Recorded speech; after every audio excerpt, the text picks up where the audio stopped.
Hello, and welcome to today's episode of the Big Global Podcast, where we delve into the world of global mobility, citizenship, and residency opportunities. As we move into an era of global interconnection, second citizenships and residency options are more desirable than ever. And this movement is certainly shaping the way we view passports. Today, we are taking a closer look at the 2024 Global Passport Index, a groundbreaking tool developed by Global Citizen Solutions and launched in 2021. Unlike traditional rankings that emphasize visa-free access, the Global Passport Index takes a more holistic approach, capturing dimensions like quality of life, investment opportunities, and cost of living. In fact, the 2024 index, fresh out of oven, reveals some fascinating insights. European countries dominate the top 10, and countries like Switzerland stand out for their investment appeal despite higher living costs. Stay with us until the end when we reveal the top 10 most powerful passports in 2024. To dive deeper, I have two fantastic guests with me today. First, I'm thrilled to introduce Dr. Laura Madrid, the lead researcher of the Global Intelligence Unit, who crushed the numbers and builds the framework behind the rankings. We will also speak with Manuel Garrido, the head of strategy, to explore the strategic value of the index and how it benefits global citizens and what sets it apart from the competition. Manuel Garrido is also from Global Citizen Solutions, which I forgot to mention in my introduction. But anyway, let's kick things off with Dr. Laura Madrid. Hi, Laura. Welcome to the show again. Hello, and thank you for having me on the Big Global Podcast. Very good. Thank you. Always nice to have you. I'm also here with Manuel. I will speak to him in a minute. So let's just start and to unveil what was behind the Global Passport Index. So you and your team, you have worked on a passport ranking that goes beyond the typical visa-free access metrics. Can you tell us about the methodology that you use to build the Global Passport Index? Yes, absolutely. To start, I'd like to clarify what GPI, the Global Passport Index, is not. So, unlike traditional passport indexes available online, the GPI is not about only counting visa free access territories for each passport. Of course, we do that and we consider this number when you think about enhanced mobility dimension of the passport index, but we go way beyond this enhanced mobility dimension. We even in this dimension enhanced mobility we also assess the desirability of each country, because after all it's completely different to have access to a territory that is a major tourism or business hub, or having access to, let's say, less appealing places. So even if you think about enhanced mobility in the Global Passport Index, we go beyond only counting territories. And apart from that, we also incorporated two more dimensions to the index, because we believe this tool is not only a tool for people that want to check the strength of their own passports and to check if their passport will be accepted visa-free in a specific destination, but is also a very powerful tool for people that are strategically thinking about international relocation. So we identified 15 key indicators, and we analyzed more than 5,000 data points to create the Global Passport Index. And we incorporated two more dimensions to the mobility dimension. The first dimension was quality of living. And when you think about quality of living, the indicators we use are the availability of healthcare system, education opportunities, cost of living, of course, and even how national population see migrants in their community, migrants acceptance. So all those indicators were aggregated in the quality of living dimension of Global Passport Index. And last but not least, we incorporated the dimension of investment. We tried to we incorporated indicators of technology and innovation, tax optimization, and how countries are open and friendly to business. In all those dimensions, they are part of the Global Passport Index and the overall ranking that we have. So in short, the Global Passport Index is not, we have the mobility dimension, and it's even more complex than regular passport index, but we incorporated quality of living and investment index dimensions in our analysis. So people that want to know more about the possibility to relocate in other countries can use this tool.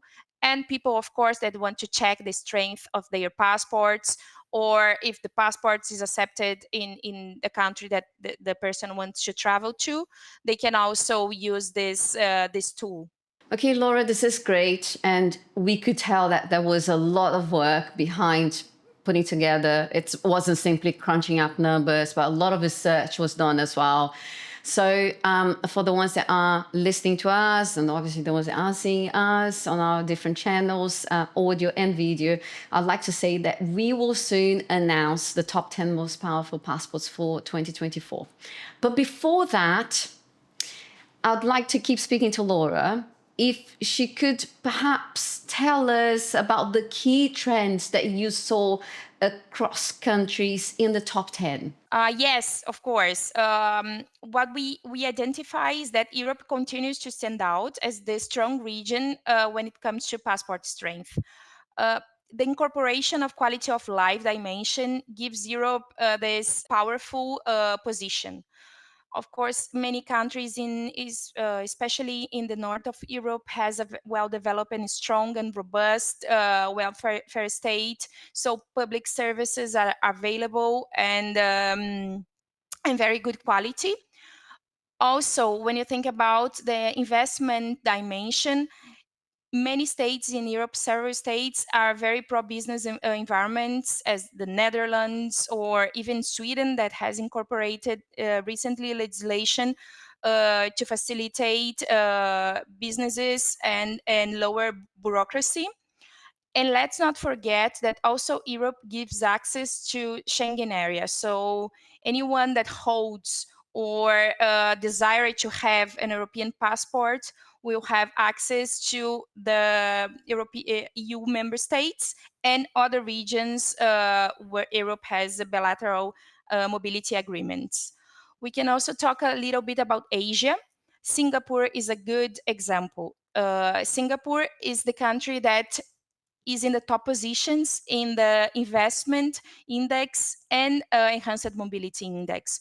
Of course, if you compare Singapore to many countries in Europe, the country still struggles a little bit with quality of living indexes, but the country does very, very well in investment index and enhanced mobility. And here's a teaser. For instance, we have Estonia, and Estonia recently has made a lot of investment in technology and innovation, and has adopted the nomad visa, which boosted their economy.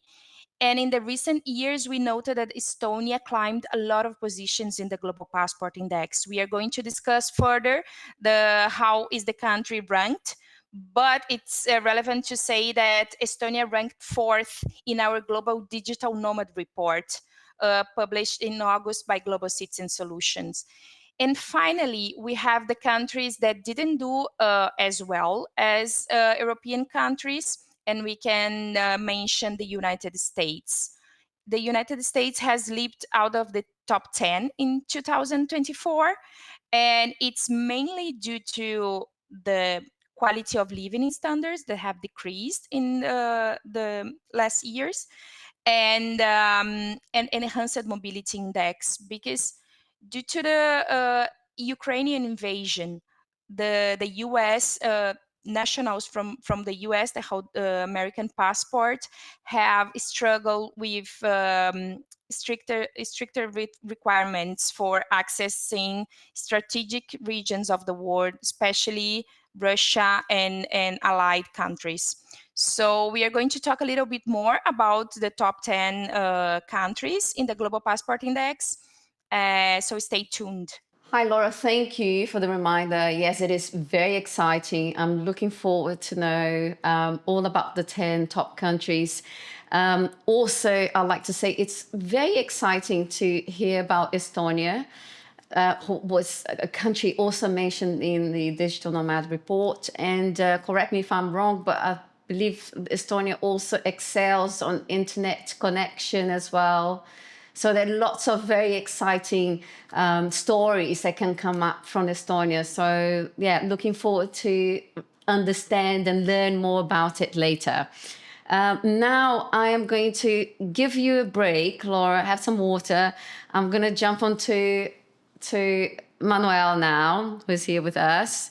So Manuel, I think it's fair to say that you can be considered one of the masterminds behind the conception of the Global Passport Index from the beginning.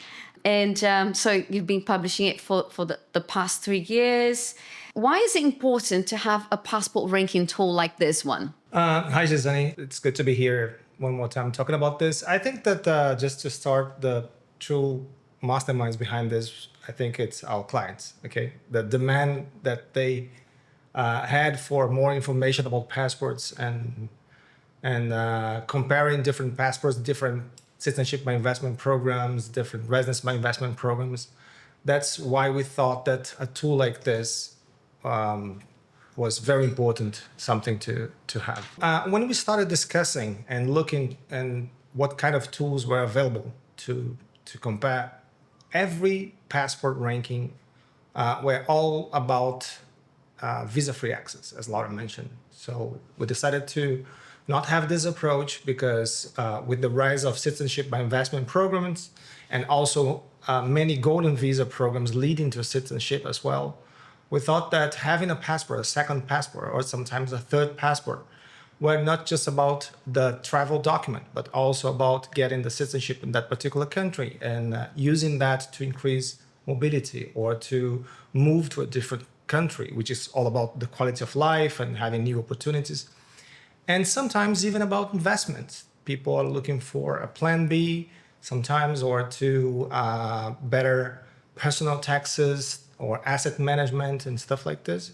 So we decided to go through this route of analyzing a lot of data, a lot of different indicators, and provide a tool for our clients and then for everyone to look into the passport ranking to those 3 different perspectives, not only the standard visual approach, the existing approach, of visa-free access, but also if they want to look to the overall picture, it's a combination of those 3 indices, but also individually each one of the indices. Okay, and do you think this is what differentiates Global Citizen Solutions Passport Index from the other ones in the market? Absolutely, absolutely. We are the first to start. We know that now we have some companies trying to do the same, but I think this approach, it's the only approach that can show you the true value of a passport. First, because even if we compare just our mobility index, which we call the enhanced mobility index, okay, with other indices that use the standard visa-free access, we have a different approach. We are not only counting the number of countries that you can access with visa-free using that passport, but also we give weight to the destination, because we know that not every destination is equal, depending on your interest. So of course, there are regions like Europe or countries like China or United States that are more appealing, and people want to know if that particular passport has access to that particular country. So we weight the destination using different factors as well in order to give a more balanced mobility index. And of course, if you want to, it's all about for you just the quality of life because you want to retire or you want just to, I don't know, spend a time in the country or live there in the future. You can look to the quality of life. But if you're looking for a passport that gives you open new doors and new opportunities for investment or to asset management or to wealth protection or something like that, you should look to the investment index. Okay, so there's 3 indexes. They could be standalone indexes, which can be matched to whatever is your need, but the 3 together creates the composite number that will score the most powerful passports. Exactly. It's what we call the global ranking. The global rank is a combination of the quality of life index, the mobility, the enhanced mobility index, and the investment index. Okay. It must take a lot of time to put together all this information, which Laura has explained to us tirelessly about how you create an index. So how do you ensure this tool stays useful and update year after year? It's all about monitoring the sources and the data, collecting the data in the correct way, finding the proper sources, because we work with 2 researchers, 2 PhD doctors to develop this methodology, doctors Roberto Pinho and Vladimir Lopez. So they developed the original methodology, gathering data, hundreds of data and indicators from all these different sources. And then we came up with the first version of the index in 2021. And after we came up with the Global Intelligence Unit, now led by Laura, we keep developing the tool, improving it with feedback from our clients, from the users as well, but also trying to come up with a better way to rank those passports, which is, I think, a very valuable tool for everyone. And then lastly, how do you see the Passport Index as a tool to empower global citizens? We know that programs like second residence programs like Golden Visa and Citizenship, they have become more and more relevant every day with all the global turmoil in different countries and related to politics or to changes in the environment and everything. So people are actually looking for a plan B for their lives. And in that context, I think that it's very important to have a tool like this when you want to make an important decision and looking for a new opportunity for your life, for relocation, for making business, for your family, for healthcare, depending on what are your goals. Having a tool like this, we think that it's very important for in that context.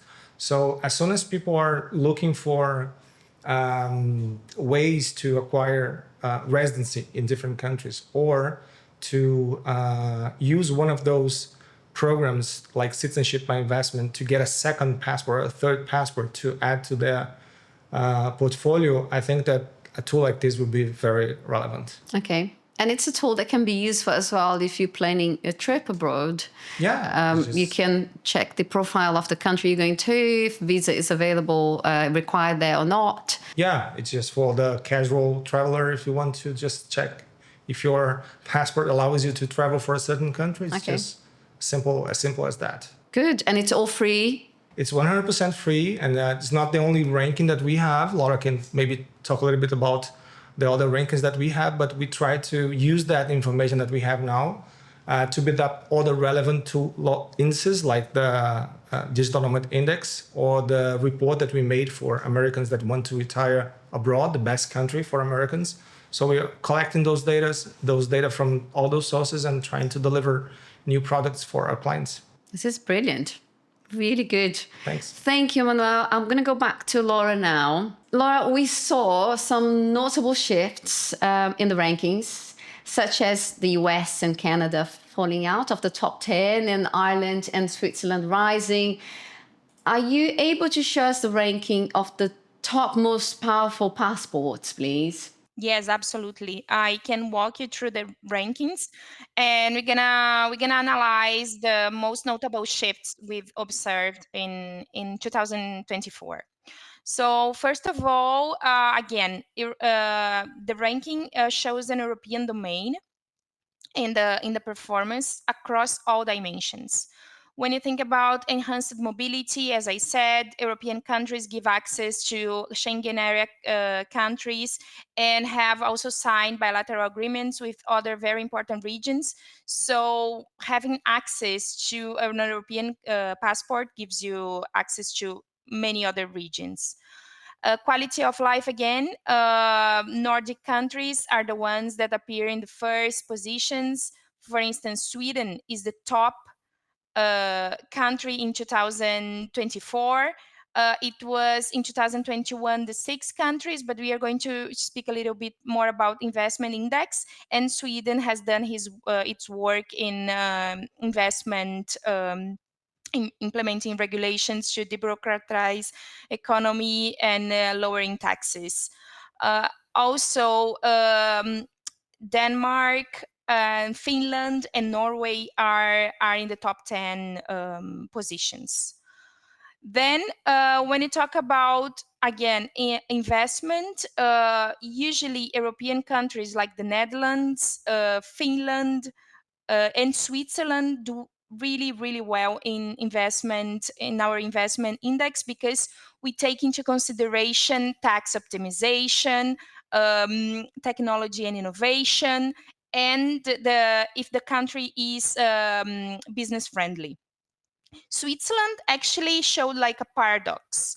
The country could have scored even better in the global passport index in 2024, but due to the high cost of living, especially regarding housing in Switzerland, it scored 37 in the quality of living index. So Switzerland is now fourth in the global passport index, the overall index. Then, if we analyze the situation in Asia, we can say that led by Singapore, Asia is also a region that has improved in global passport index, and Singapore will rank top in both enhanced mobility and investment indexes. So, because comparing to countries in Europe, still Singapore ranked a little bit further down in quality of life. It doesn't scores very, very well in the overall passport index, but it is a country that is improving in investment and enhanced mobility. We have also countries that have dropped many positions in the global passport index, and we mentioned the US.